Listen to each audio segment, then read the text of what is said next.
Still sorting through that. We'll see how it's going, how we feel as a staff, and what we think the proper move is. But I do anticipate having a decision made fairly early in camp. Can you talk about the decision to move Mike to the end and how that's going? It's been good. We felt like with his athleticism and some different depth issues on the roster, that was probably the best move for our team at this time. Not to say he won't be moved back to a stand-up position at some point, but with his physicality, the things he can do, speed, strength, we felt like that may be a great place for us as a team to start him off. Coach, with being around your receivers some this summer and just the reports from your quarterbacks and other guys, just how have you felt those guys have developed over the summer and just kind of where are they at? It's been really good. I mentioned it, throughout this offseason, how much I've felt like they've grown up throughout the season last year and through spring. Young guys that hadn't played a lot but learned on the run and have gotten a lot better. And with those young guys coming in, pushing them, that's helped. And so I expect big things out of that group. What sort of activities do the players do when there's been a lack of discipline? I know that they get up early in the morning and they show up, but what do they do? It's top secret, but it is early. Maybe you get up there about 4:30 a.m. one day. We can put you through it. I'll join you. Perfect. That'll work. No, they hate waking up, as you know, most college students do, and so that's a big part of it. And then we'll get them out there and do certain drills with them, if you will. What are the reports that you've heard on Davis and Patrick? They're two of the hardest workers on our team. That's really it. I can't watch them throw or anything like that, and so I don't really ask the receivers what they're doing. I just know they've been working hard. I see them up there all the time, watching film, studying. So that's the only report I've gotten. Would you name one after, say, like a second scrimmage, or how many scrimmages are you planning to have in August? Probably 2 full contact scrimmages. So just depending on how I feel after that first one, if I felt like there's a big enough gap there, then we'll name a starter and go. How would you characterize?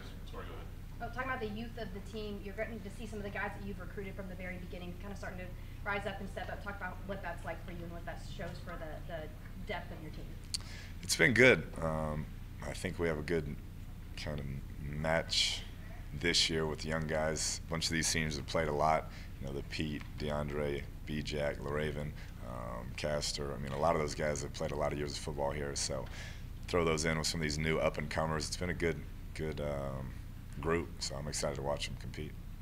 How would you characterize the competition at right tackle?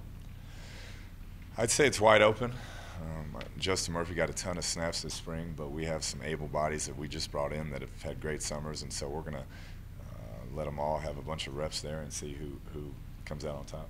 So you're considering some of the freshman linemen that you brought in as far as the actual starter? No doubt, no doubt. It's a good group. We've had great reports from the strength staff how they've worked, and just seeing them on the hoof. They're definitely big enough. It's just whether they can learn the system and adapt to the college game quick enough. What's Joseph Clark's status with the team? Still sorting through it. He's had that knee injury that's lingered, so we're kind of trying to figure out what his next move is. Did he re-injure it, or is it just he's not feeling right? Hasn't ever fully recovered. It was a massive surgery he's had, and he's had a couple surgeries, and so we're kind of just sorting through his entire situation right now. Kliff, back on the quarterbacks for a moment. Do you consider, with the way the season ended last year, with what Patrick did in the last month, and the struggles that Davis had protecting the football, and then the physical problems that he had as well, do you consider Patrick a little bit ahead based on that? No, I've really tried to just have an open mind about it, based upon what I know Davis is capable of. And he was banged up, had some physical things going on. As an offense, we weren't very good at protecting the football, scoring points. So there are a lot of things that contribute to that. So I've tried to approach this offseason with an open mind and let those guys have a fair competition, compete, and whoever protects the football and plays the best will be our starter. What's the situation at Z with Reginald Davis' status? Still, working through that, letting the legal process kind of play out and going from there. But he's at Z wide receiver. He's on the team, and he'll be out there at practice. So him and Dylan are kind of battling. They're for the starting spot again. still battling it out. And both guys grew up a lot last year, played really well in the spring, and so it's been a good competition. What's your mission? Talking about Joseph Clark, is it likely that he will not play for you then? It seems that way. We're trying to figure out, as far as the medical red shirt goes, what isn't, part of that. But yeah, I would not expect him to be out there this camp.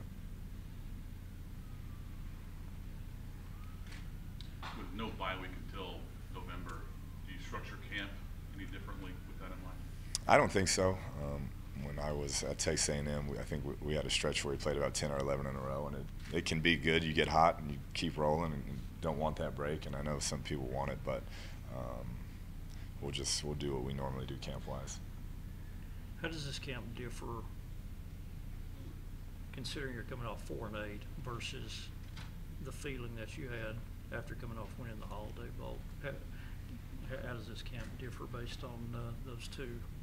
Yeah, I don't think it differs. The biggest deal is having more depth. I think we'll be able to get more reps in. Obviously, our players are going to have a different mindset this year. They've been hungry, been very motivated, but we'll have more depth to probably make it a little.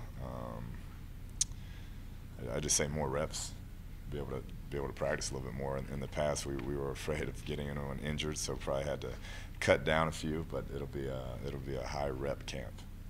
Is there any different feeling in the coaching staff room just coming off a 4-8 year? No, that is what it is. We've pretty much moved past that at this point. If you haven't, you probably have some issues. But no, I think the biggest deal has been Coach Gibbs. The accountability he's brought has been great for our program and the professionalism, and so really excited to watch him work. Are y'all more confident today about the season than you were a year ago at this time? I don't. I'm always confident. I always expect to win every game, so it hasn't really changed. I do like our attitude. I think it is a hungry group and a group that wants to prove people wrong, so that's exciting for us. I think at Big 12 Media Days you used the term historically bad to describe the quarterback play the last couple of years or something like that. Yeah, not the quarterback play, the turnovers. Yeah. Was that more on the quarterbacks or the wide receivers in terms of drop passes? Yeah, it's a little bit of both. It's been a young group, like I said, that's all grown up and grown up together, and sometimes you have those things. But really, when I was talking about historically bad, the turnover margin and then the penalties the last couple of years, it was as bad as it's ever been around here, and just got to get it fixed. So will ball security be the number one thing in determining a quarterback? It'll be way up there, yeah.